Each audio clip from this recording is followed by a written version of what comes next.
Mollywood on Turbo mood. ഒരു രക്ഷയില്ല, turbo ജോസിന്റെ പഞ്ചിൽ കുലുങ്ങി നിൽക്കുകയാണ്. അപ്പോൾ എന്തായാലും നമുക്ക് നോർമൽ ഓഡിയൻസിന്റെ റിവ്യൂ ചോദിച്ചു നോക്കാം. നേരെ റിവ്യൂലേക്ക്.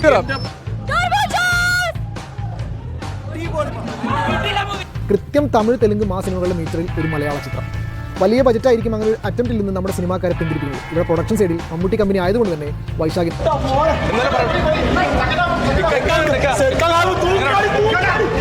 படம் பயங்கரமாக இருக்குது. மெயின் பேங்கரே வந்து என்னென்னு பார்த்தீங்கன்னா மியூசிக் தான். நமக்கு எப்படி வந்து கமர்ஷியல் படமாக பார்த்து போர் அடிச்சு போயிட்டு இருந்தோமோ, மலையாள இண்டஸ்ட்ரி வந்து ஃபீல் குட் படமாக பார்த்து போர் அடிச்சு போயிருப்பாங்க. அவங்களுக்கு வந்து இது வந்து ஒரு செம்ம கமர்ஷியல் ட்ரீட்டாக இருக்கும். இது மம்முட்டியை தவிர வேறு யார் நடிச்சிருந்தாலும் பெருசாக செட் ஆயிருக்காது ப்ரோ. அதுவும் கடைசியாக ஒரு சர்ப்ரைஸ்லாம் இருக்குது. லோகேஷ் கனகராஜ் மாதிரி ட்ரை பண்ணுறாங்க, பரவாயில்ல. ടർബോ ജോസ് എൻ്റെ പൊന്നെ, ഈ ഒറ്റക്കൊമ്പൻ എന്നൊക്കെ നമ്മൾ കേട്ടോ, അല്ലെങ്കിൽ ഈ മതം പൊട്ടി വരുന്ന ആനയെന്നൊക്കെ നമ്മൾ കേട്ടിട്ടില്ലേ? കാരണം ആ മതം പൊട്ടിയ ആന ഇങ്ങോട്ട് വന്നു കഴിഞ്ഞാൽ പിന്നെ കണ്ണി കണ്ടതും കൈ കിട്ടുന്നതും ഒക്കെ വലിച്ചു കീറി ഭിത്തിയിലൊട്ടിക്കുന്ന ഒരു പരിപാടിയാണല്ലോ. ആ സൈസ് ഒരു സാധനം, ഒരു ഐറ്റം, അതായത് ടർബോ സിനിമയ്ക്ക് കിട്ടിയിരിക്കുന്ന ഒരു ഹൈപ്പ് ഉണ്ടല്ലോ, ആ ഹൈപ്പ് എങ്ങനെ ഉപയോഗിക്കണം എന്ന് നമ്മുടെ മമ്മൂട്ടി കമ്പനി, അതായത് മമ്മൂക്കാടെ കമ്പനിയായിട്ടുള്ള അവർക്ക് കൃത്യമായിട്ട് അറിയാം. ടർബോ ആദ്യ അല്ലെങ്കിൽ ഒറ്റ ചോദ്യത്തിൽ എങ്ങനെയുണ്ടെന്ന് വെച്ചാൽ കിടുക്കൻ മാസ് മസാല പടം എന്ന് തന്നെ പറയാം. എന്താണ് ഇവരുടെ അല്ലെങ്കിൽ മമ്മൂട്ടി കമ്പനി പറഞ്ഞിരുന്ന അതേപോലെ ഒരു സിനിമ. നിങ്ങൾ ടിക്കറ്റ് എടുക്കാനാണ് അല്ലെങ്കിൽ സിനിമ കാണാനാണ് ആഗ്രഹിക്കുന്നതെങ്കിൽ തീർച്ചയായും അടിപൊളി മാസ് എന്റർടൈനർ എന്നുള്ളതാണ്. ഒരു കാര്യം ബ്രാക്കറ്റിൽ പറഞ്ഞേക്കാൻ, ലോജിക്ക് നോക്കാൻ പോകരുത് എന്നുള്ളത്. 5 പൈസയ്ക്ക് കൊള്ളത്തില്ല എന്ന് പറഞ്ഞ് എന്ന് വിചാരിച്ച കുറെ നാറികളുണ്ട്. അറിയോ കുറെ വർഗീയവാദികൾ. അവർക്കുള്ള ചെകിട്ടത്തിലുള്ള അടിയ കിണ്ണം കാച്ചി പടം. കിണ്ണം കാച്ചി basically Mammootty saying he needs to chill. പടം പറഞ്ഞു കഴിഞ്ഞാൽ മമ്മൂട്ടിയുടെ വൺമാൻ ഷോ ആണ്. മമ്മൂട്ടിയാണ് ഈ പടത്തെ രക്ഷിച്ചെടുത്തത്. The best thing about the film, unsurprisingly, is Mammootty. He plays Jose, who's known as Malayalam ഇത്രയും ക്വാളിറ്റിയിൽ ഒരു മാസ് ആക്ഷൻ സിനിമ എടുത്തിട്ടില്ല എന്നതാണ് ആദ്യത്തേത്. പുലിമുരുകൻ പോലെ തന്നെ വൈശാഖ് ക്വാളിറ്റിയിൽ ഒട്ടും കോംപ്രമൈസ് ചെയ്തിട്ടില്ല. ചിത്രത്തിൽ 4ൽ കൂടുതൽ ഫൈറ്റുകളുണ്ട്. നല്ല രസമായി തന്നെ വൈശാഖ് അതുകൊണ്ട് അദ്ദേഹത്തിന് സെക്കൻഡ് ഇൻട്രോ ഉണ്ട്. അതിലേക്ക് വരുന്ന സമയത്ത് പ്രത്യേകിച്ച് യാതൊരു ഇമ്പാക്റ്റും ഇല്ല. അടിപ്പടമാണല്ലോ, പടി വേണല്ലോ. ഇൻട്രോ വിത്ത് ഇന്റർവെല്ലിന് ശേഷമാണ് എനിക്ക് ഒരു അടുത്തിരിക്കുന്ന ഒരാളെ കൂടി ഒന്ന് കുത്താനുള്ള ഒരു ടെൻഡൻസി വന്നു. മമ്മൂട്ടി എന്ന നടൻ അത് അതിലും ഭംഗിയായി ചെയ്തിട്ടുമുണ്ട്. ഈ പ്രായത്തിൽ വന്ന ക്ലീശ പറച്ചിലൊന്നും അതിന് വേണമെന്നില്ല.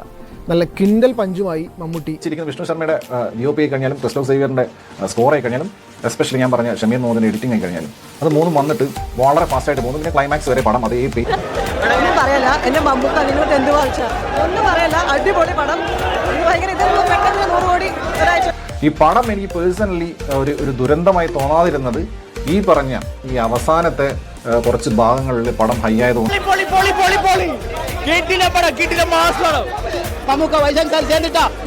ഉത്സവ പടത്തിന്റെ മറ്റൊരു പ്രധാന പോസിറ്റീവ് എന്ന് പറയുന്നത് രാജ്പി ഷെട്ടി. ആ മുതലിനെ അറിയാലോ, അതായത് ആ മുതലെന്ന് അറിയാം. ഒരുക്കുന്ന ക്രിസ്റ്റോ സേവിയർ മ്യൂസിക് പകർന്നിട്ടുള്ള വിഷ്ണു ശർമ്മയുടെ ക്യാമറയുള്ള വൈശാഖ് സംവിധാനം ചെയ്ത കന്നഡയിൽ നിന്ന് രാജ്വി ഷെട്ടിയൊക്കെ വന്ന് അഭിനയിച്ചിട്ടുള്ള ആ ട്രെയിലറാണ് FDFS.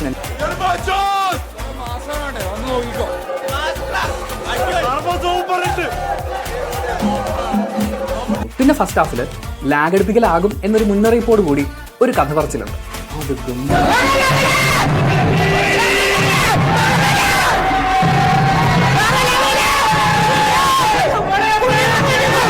ഫസ്റ്റ് ഹാഫിൽ ഫൈറ്റ് സീക്വൻസുകൾ ഉണ്ട്. ടർബോ എന്ന് പറയുന്ന ഒരു പേരും അതുപോലെ തന്നെ മമ്മൂക്കയുടെ ട്രെയിലറിലുള്ള കുറച്ച് കട്ട്സൊക്കെ കാണുമ്പോൾ നമ്മൾ നല്ല ഇടി പ്രതീക്ഷിക്കുന്നുണ്ട്. പക്ഷേ എനിക്ക് ഇടികളൊക്കെ വർക്ക് ആയതിനേക്കാൾ കൂടുതൽ കുറച്ച് രസമായിട്ട് തോന്നിയത് അവിടെ അമ്മാതിരി വൺമാൻ ഷോ ആദ്യം അവസാനം വരെ. പിന്നെ ടൈലന്റ് ഉണ്ട്, അതൊട്ടും പ്രതീക്ഷിച്ചില്ല.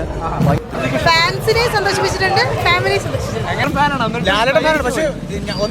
ഈ പ്രായത്തിൽ ഏത് നടൻ ചെയ്യും? ചില സിനിമകൾ നമ്മെ ജീവിതത്തെ പറ്റി ഓർമ്മിപ്പിക്കും.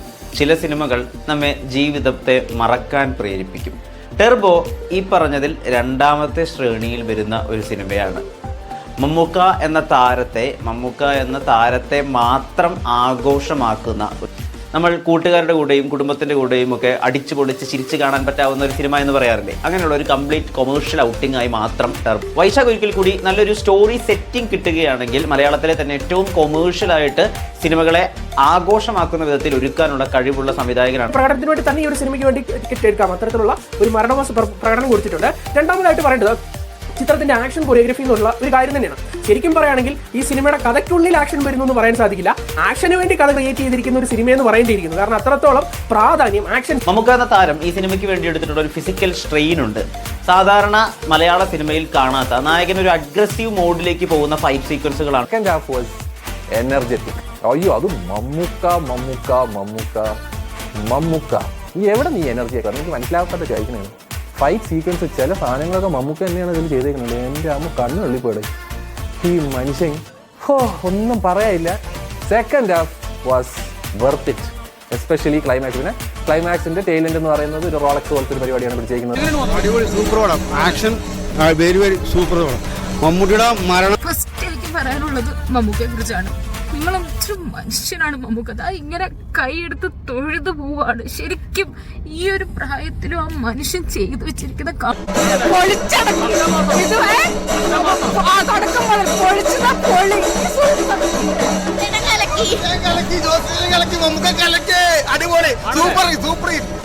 മമ്മൂട്ടിന്റെ 73 ഏജിൽ ആരും പറയില്ല. സ്റ്റാർട്ടിംഗ് എൻഡ് വരെ ലൈക്ക് സൂപ്പർ ആണ്, രോമാഞ്ചം അടിച്ചെടുക്കായിരുന്നു. ഭയങ്കര സീനായിരുന്നു. അവിടെ nice unexpected performance. Raj B Shetty like ഞാൻ ഫസ്റ്റ് ടൈം ആണ്, അപ്പോൾ അത് ആരും ലൈക്ക് ഞാൻ എക്സ്പെക്ട് ചെയ്തില്ല ഇത്ര. മമ്മൂക്കയെ കുറിച്ച് പറയുമ്പോൾ സമ്മതിച്ചു കൊടുക്കാതിരിക്കാൻ വയ്യ. കാരണം മമ്മൂക്ക, രജനീകാന്ത് പോലുള്ള ആളുകൾ ഈ ഒരു 72-73 വയസ്സിലും അവർ ഫിസിക്കലി ഇടുന്ന എഫേർട്ട് ശരിക്കും സമ്മതിച്ചു കൊടുക്കേണ്ടത് തന്നെയാണ്. படத்துல கிட்டத்தட்ட எனக்கு தெரிஞ்ச ஒரு 4-5 ஆக்ஷன் சீக்வன்சஸும் இருக்கும். அது பயங்கரமான ஆக்ஷன் சீக்வன்சஸ்.